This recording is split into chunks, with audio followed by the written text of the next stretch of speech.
ସକାଳ ପିଲାମାନେ ସବୁ ଭଲ ଅଛ ତ? ହଁ, ଖୁସିରେ ରହିବ। ତୁ ବେଶୀ ହସୁଛୁ? ହଁ, ଭେରି ଗୁଡ। ସେମିତି ଖୁସିରେ ରହିବ। ଆଜି ପ୍ରଥମ ପିରିୟଡ, ଏଇ ପ୍ରଥମ ପିରିୟଡରେ ଆମେ କଣ ପଢିବା? ସାହିତ୍ୟ ପଢିବା ହେଲା। ପ୍ରଥମେ ଏ ସାହିତ୍ୟ ପଢିବା ପୂର୍ବରୁ ମୁଁ ଗୀତଟିଏ ବୋଲୁଛି, ତମେ ଶୁଣ ହେଲା। ଆଚ୍ଛା। ଅସ୍ତ ହେଲେ ଦିନ ମଣି ହେଲା ଦିନ ଶେଷ, ଆସୋଇ ରଜନୀ ରାଣୀ ଧରି କଳା ବେଶ, ସନ୍ଧ୍ୟା ହେଲା ବୋଲି ପକ୍ଷୀ ଗଡ଼, ରାବ ଦେଇ ଯେ ଝାସେ କରନ୍ତି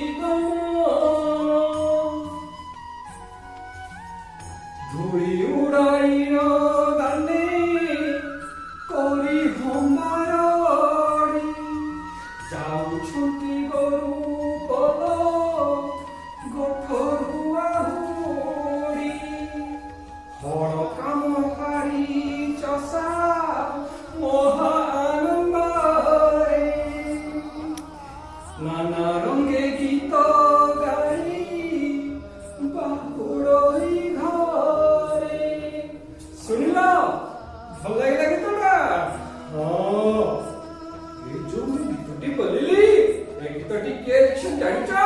ସେ ହଉଛନ୍ତି ଭକ୍ତ କବି ମଧୁସୂଦନ ରାଓ। ସେ ଜଣେ ଆମ ଓଡ଼ିଶାର ଜଣେ ମହାନ କବି। ଯେତେବେଳେ ଆମ ରାଜ୍ୟ ଉତ୍କଳ ସ୍ୱତନ୍ତ୍ର ପ୍ରଦେଶ ଗଠନ ହେଲା, ସେହି ସମୟରେ এই মহান কবি মানে ফকীরমোহন সেনাপতি, ভক্ত কবি মধুসূদন রাও, এমানে বহুত রাধামোহন গড়নায়ক, রাধানাথ রায়, এমানে বহুত পরিশ্রম করে কবিতা লেখি লোকଙ୍କୁ সচেতন କରିଥିଲେ। বর্তমান কেউ সময় কইল? তু কইলু ଏବେ? ହଁ ସକାଳ, ହଁ ସକାଳ ହେଇଛି। ସକାଳ କେମିତି ହୁଏ? ପୂର୍ବ ଦିଗରେ ସୂର୍ଯ୍ୟ ଉଦୟ ହେଲେ ସକାଳ ହୁଏ। ସକାଳ ହେଲା, ତମେ ସବୁ ନିତ୍ୟକର୍ମ ସାରି ବିଦ୍ୟାଳୟକୁ ଆସିଲ। ବିଦ୍ୟାଳୟରେ ବସି ପାଠ ପଢିବ। ପାଠ ପଢିଲା ପରେ ଯେତେବେଳେ ମଧ୍ୟାହ୍ନ ଭୋଜନ ବିରତି ହବ, ବିରତି ପରେ ତୁମେ ପୁଣି ଶ୍ରେଣୀ କକ୍ଷକୁ ଫେରି ଆସିବ। ଶ୍ରେଣୀ କକ୍ଷରେ ବସି ପାଠ ପଢିବ, ପୁଣି ପାଠ ପଢିବ, ପୁଣି ସେଇ ସମୟକୁ ଆମେ କଣ କହିବା? ଉପର ବେଳା। ହଁ, ଅପରାହ୍ନ, ଉପର ବେଳା ମାନେ ଅପରାହ୍ନ ହେଲା, ଅପରାହ୍ନ ବୋଲି କହିବା। ତାପରେ ତମେ ପାଠ ପଢୁଥିବ, ଚାରିଟା ବେଳେ ବେଗ ବାଜିବ, ତାପରେ ଖୁସି ହେଇକି ସମସ୍ତେ ଘରକୁ ପଳେଇବ। ଆଚ୍ଛା, ଘରେ ଯାଇ ରଖିଦବ, ହାତ ଗୋଡ଼ ଧୋଇବ, ମାଆକୁ କିଛି ଖାଇବାକୁ ମାଗୁଛୁ ନା ତୁ? ହଁ, ମାଗୁଥିବ ଆଉ। ଆଚ୍ଛା, ତମେ ମାଆଙ୍କୁ ଖାଇବାକୁ ମାଗିବ, ତାପରେ ଖେଳିବାକୁ ବାହାରିବ। ତାପରେ ଧୀରେ ଧୀରେ କଣ ହବ ନା, ସୂର୍ଯ୍ୟ ପୂର୍ବ ଦିଗରେ ଉଦୟ ହେଇଥିଲେ ଧୀରେ ଧୀରେ ଧୀରେ ସକାଳ, ମଧ୍ୟାହ୍ନ, ଅପରାହ୍ନ ପୁଣି ପଶ୍ଚିମ ଦିଗରେ ଅସ୍ତ ହେବାକୁ ବସିବେ। ସେ ଯୋଉ ସୂର୍ଯ୍ୟ ଅସ୍ତ ହେଇଥିବେ, ଦେଖୁଛ ସୂର୍ଯ୍ୟ ଅସ୍ତ ହେଇଯାଇଛନ୍ତି, ପକ୍ଷୀମାନେ ଉଡି ଆସୁଛନ୍ତି। ଏଇ ଯୋଉ ସୂର୍ଯ୍ୟ ଅସ୍ତ ସମୟକୁ କଣ କହିବା? ତୁ କହିଲୁ ସଞ୍ଜ। ହଁ, ସଞ୍ଜ ମାନେ ସନ୍ଧ୍ୟା। ଲେଖିଛି ସନ୍ଧ୍ୟା। ହଁ, ସନ୍ଧ୍ୟା ସମୟ। ସନ୍ଧ୍ୟା ପରେ କଣ ହୁଏ? ରାତି ହେଇଯାଏ। ହଁ, ରାତି ହେଇଯାଏ। ରାତି ହେଲେ ତମେ ଦେଖିପାରୁଛ ନା? ନାଇଁ, ଦେଖିପାରୁନ। କଣ ପାଇଁ? ଅନ୍ଧାର ହେଇଯାଇଥାଏ। ଅନ୍ଧାର ହେଇଯାଇଥାଏ। ରଜନୀ ରାଣୀ ତାର କଳା ବେଶ ଧରି ପୃଥିବୀ ପୃଷ୍ଠକୁ ମାଡ଼ି ଆସେ, ତେଣୁ ଆମକୁ ଦେଖାଯାଏନି। ପିଲାମାନେ, ତମେ ଜାଣିଲ ସୂର୍ଯ୍ୟ ଅସ୍ତ ହେଲେ ସନ୍ଧ୍ୟା ହୁଏ। କଣ ହୁଏ? ସଞ୍ଜ ହୁଏ। ହଁ, ସନ୍ଧ୍ୟା ହୁଏ। ସଞ୍ଜ ବା ସନ୍ଧ୍ୟା ହୁଏ। ଆଚ୍ଛା, ଆମେ ଯେଉଁ ପ୍ରଥମ ପଦଟେ ପଢିଥିଲେ, ଆମେ ଯୋଉ ତମେ ମାନେ ଯୋଉ ଶୁଣିଲ ପ୍ରଥମ ପଦଟା କଣ ମନେ କରିଲ? ତୁ କହିବୁ? ହଁ ହଉ ଠିକ ଅଛି ମୁଁ କାଲି ବସିକି ଆସିଥିବ କାଲି କହିବ ଆଜି ମୁଁ ତୁମକୁ କହି ଦେଉଛି ଶୁଣ କଣ ସେଟା ହସ୍ତ ହେଲେ ଦିନ ମଣି ହେଲା ଦିନ ଶେଷ ହସ୍ତ ହେଲେ ଦିନମଣି କିଏ ଦିନମଣି ସୂର୍ଯ୍ୟଙ୍କୁ ଦିନମଣି ବୋଲି କୁହାଯାଏ କାହିଁକି ନା ସୂର୍ଯ୍ୟ ଉଦୟ ହେଲେ ହିଁ ପୃଥିବୀ ପୃଷ୍ଠରେ ଆଲୋକିତ ହୁଏ ତାହା ଦିନ ବୋଲି କୁହାଯାଏ ତେଣୁ ଆମେ ତାଙ୍କୁ ଦିନମଣି ବୋଲି କହିବା ସୂର୍ଯ୍ୟ ଯେତେବେଳେ ଅସ୍ତ ହୋଇଯିବ ଆସଇ ରଜନୀ ରାଣୀ ଧରି କଳା ବେଶ ଯଦି ରଜନୀ ରାଣୀ ରାତି ରଜନୀ ରାଣୀ ମାନେ ରାତି ରାତ୍ର କାଳକୁ ଆମେ କବି ଏଠାରେ ରଜନୀ ରାଣୀ ବୋଲି ଆଖ୍ୟା ଦେଇଛନ୍ତି କାହିଁକି ଆମେ ସମସ୍ତେ ବିଶ୍ରାମ ନେବାକୁ ସୁଯୋଗ ଦଉଛନ୍ତି ରଜନୀ ରାଣୀ ତାଙ୍କର କୋଳରେ ଆଶ୍ରୟ ନେଇକି ଆମେ ନିଦ୍ରା ଯାଉ ତେଣୁ ରଜନୀ ରାଣୀ ତାকে କଳା ବେଶ ଦେଇକି ଆସୁଛନ୍ତି ତାପରେ ତୃତୀୟ ପଦଟା କଣ ନା ସନ୍ଧ୍ୟା ହେଲା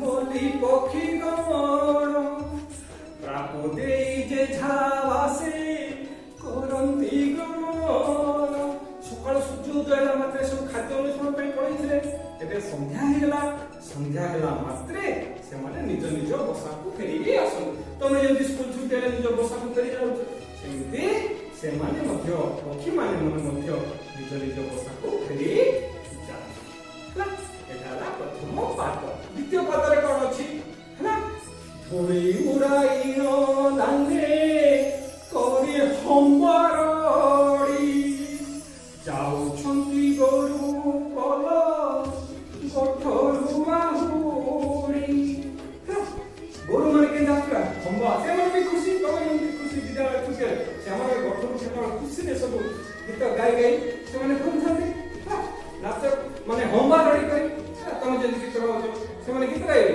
ସେମାନେ ହମ୍ବାରଡ଼ି କରିବେ ହେଲା ହମ୍ବାରଡ଼ି କରି ସେମାନେ ଗୋଠରୁ ସକାଳୁ ଯାଇଥିବେ ସନ୍ଧ୍ୟାବେଳେ ଫେରୁଥିବେ ସେମିତି ସକାଳୁ ହଳ କାମ କରିବା ସୂର୍ଯ୍ୟ ଉଦୟ ହେଲା ମାତ୍ରେ ଅନ୍ଧାରୁ ପଳେଇଥିବେ ଚଷାମାନେ ହଳ କାମ କରିବା ପାଇଁ ହଳ କାମ ସାରି ଚଷା ମହାନନ୍ଦରେ ନାନା ରଙ୍ଗେ ଗୀତ ଗାଇ ବାହୁଡ଼ଇ ଘରେ ଚଷାମାନେ ବି ସେମିତି ତାଙ୍କେ ଦିନ ସାରା କଠିନ ପରିଶ୍ରମ କରନ୍ତି କାହା ପାଇଁ କରନ୍ତି ହଁ ଆମ ପାଇଁ କରନ୍ତି ଚାଷ କାମ ଯାହାର ଏଡ଼େ ସୁଖ ତାହାର ସେଇ ସିନା ଯୋଗାଉଛି ଦୁନିଆକୁ ଆହାର ମାନେ ଖାଦ୍ୟ ସେ ହିଁ ଆମକୁ ଖାଦ୍ୟ ଯୋଗାଉଛି ତେଣୁ ସେ ଯେତେବେଳେ ଦିନ ଯାକ କଠିନ ପରିଶ୍ରମ କରେ ସନ୍ଧ୍ୟାବେଳେ ହଳକୁ ଧରି ଗୀତ ଗାଇ ନାନା ରଙ୍ଗେ ଗୀତ ଗାଇ ଘରକୁ ଫେରୁଥାଏ ଦେଖିଛ ନା ତମେ ତମ ଗାଁରେ ସେମିତି ଆସୁଛନ୍ତି ତମ ଗାଁରେ ସେମିତି ଆସୁଛନ୍ତି କେମିତି ଗୀତ ଗାଉଛନ୍ତି କାହିଁ ଗାଇଲ ଦେଖିବ ତୁ ଗାଇବୁ ହଉ ତୁ ଗାଇବୁ ହଉ ଠିକ ଅଛି କେମିତି ଗାଉଥିବେ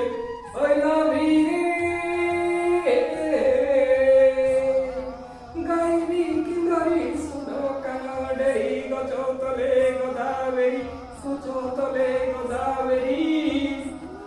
ଶହେ ଲୋକ ଥିଲେ ନଥିଲା ପରୀକ୍ଷା তুমি আমি ছিলে সরি খাইগলস হ্যাঁ তুমি আমি ছিলে সরি করি দেলি তুমি আমি ছিলে সরি ହେଲା ହେଲା କେମିତି ଗୀତ ଗାଉଥିବେ ତ ହେଲା ଆଚ୍ଛା ଆଉ ଗାଇବି ନାଇଁ ଆଉ ଗାଇବି ପାଠ ପଢିବା ହଉ ତମ ଖୁସି ପାଇଁ ଆଉ ଗାଇବି সরু সরু চাটি অকারিলা মাটি শূন্য চেরি দাঁত কাটি শূন্য চেরি দাঁত কাটি কুমেশ্বরী মাতা বিজে করি আছে তাকে নমস্কার কোটি কোটি পিলামন নমস্কার কোটি কোটি গলি দেবী নমস্কার কোটি কোটি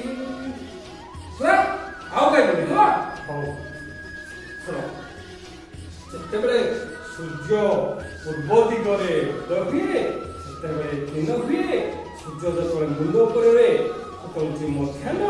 ଯେତେବେଳେ ସୂର୍ଯ୍ୟ ପଶ୍ଚିମ ଦିଗରେ ଅସ୍ତ ହେଲେ ତାକୁ ସନ୍ଧ୍ୟା ବୋଲି କୁହାଯାଏ। ସନ୍ଧ୍ୟା ହେଲା ପରେ ରାତି ହେଲା। ଆଜି ଏତିକି, କାଲି ପୁଣି ପଢିବା ନା?